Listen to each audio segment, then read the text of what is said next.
Hai Ilmiah, bisakah kamu membuktikan adanya alam kubur? Aku akan membunuhmu, maka kau akan buktikan sendiri alam kubur itu.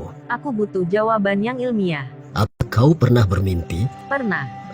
Aku tidak percaya, Kenapa tidak percaya? karena aku tidak melihat mimpimu. Sesuatu yang terlihat, belum tentu tidak ada. Demikian juga dengan alam kubur yang tak terlihat tidak dapat diterima logika, namun bisa diterima oleh iman. Sedangkan mimpimu saja yang bunga tidur, tak dapat kau buktikan secara ilmiah. Apalagi alam kubur yang bukan mimpi, namun lebih goib daripada mimpi. Apa kau punya alasan atau pendapat untuk meyakinkanku? Jika kau meminta bukti secara ilmiah terhadap hal yang tidak ilmiah, itu sama saja dengan memasukkan kepalamu ke dalam lubang jarum. Sedangkan alam ini punya beragam dimensi yang di luar nalar. Kami punya Al-Quran.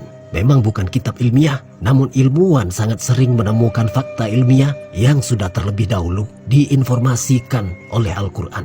Contohnya, sungai di bawah laut yang ditemukan oleh Jekes, namun Al-Quran sudah terlebih dahulu menjelaskan dalam surat Al-Furqan ayat 53. Suara ultrasonik tentang tumbuhan bertasbih ditemukan oleh Profesor William Brown, tapi sudah terlebih dahulu dijelaskan dalam Al-Quran surat Al-Isra ayat 44. Fenomena hujan hewan yang pernah terjadi sudah terlebih dahulu dijelaskan dalam Al-Quran surat Al-A'raf ayat 133. Black hole sudah dijelaskan dalam Al-Quran surat At-Tur ayat 15-16. Ruang hampa udara di angkasa, semakin tinggi kita naik, semakin membuat dada sesak. Dan itu sudah lebih dahulu dijelaskan dalam Al-Quran, surat Al-An'am ayat 125. Nabi Muhammad membelah bulan, bukan dongeng belaka. Tapi terbukti ada bekas bulan terbelah. Jilatan anjing yang dibasuh dengan tanah, ternyata ilmuwan menemukan bahwa kuman pada air liur anjing hanya bisa mati dengan tanah. Dan ratusan lagi fakta ilmiah lainnya yang terdapat di dalam hadis dan Al-Quran. Jika orang yang bertumbuh pada logika belaka sepertimu kemudian menemukan fakta-fakta ilmiah di dalam Al-Quran, maka dia pasti akan berpikir dan akan berpikir sekian kali untuk mengatakan Islam itu tidak benar. Bagaimana kau bisa mengatakan Islam itu salah jika kebenaran dalam kitab sucinya berkali-kali dibuktikan oleh sains? Yang lucunya, ada yang menduga bahwa agama Islam adalah buatan manusia. Penciptalah yang lebih mengetahui ciptaannya. Bahkan jika Superman benar-benar ada, dia pun tidak akan bisa melakukan penelitian seperti apa yang telah diterangkan oleh Al-Quran. Lihatlah, tubuh kita tak bisa kita kuasai sendiri.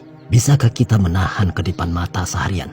Menahan buang air kecil dan besar seminggu atau sebulan? Menghentikan pekerjaan organ dalam kita seperti jantung? Menukar oksigen dengan bahan lain untuk bernafas? Tidakkah kita pikirkan ada kehendak yang maha dahsyat yang mengendalikan diri kita, yaitu kehendak Tuhan? Jika kita melihat sesuatu yang di luar batas kekuatan, kecerdasan manusia, yang kedahsyatannya di luar nalar, maka renungkanlah. Sesungguhnya ada sesuatu di balik semua itu. Sesuatu yang bukan makhluk, bukan benda, namun melebihi dari yang ada. Itulah Tuhan. Bagi kami, ayat Al-Quran tidak perlu pembuktian, karena ketika akal tak mampu menerimanya, maka akal itu sendiri akan mengakui keterbatasannya, kemudian menggiringnya ke wadah iman. Tapi orang sepertimu menganggap akal itu adalah di atas segala-galanya. Kau tidak menyadari kapasitas akalmu itu sangat terbatas kepunduang. Maka, jika kau mencari kebenaran, pelajarilah Islam. Tapi jika kau menyimpan kebencian, hatimu tak akan bisa dimasuki kebenaran. Sampai kapanpun kau mengumpulkan cara untuk mencari kesalahan agamaku, tetap akan ada jawabannya. Dan kau hanya akan mencari sesuatu yang tidak pernah ada. Pemirsa, jika kita bertemu dengan orang yang tidak percaya dengan adanya Tuhan, atau orang yang meminta bukti logika tentang Islam, mereka tidak akan menerima ayat dan hadis.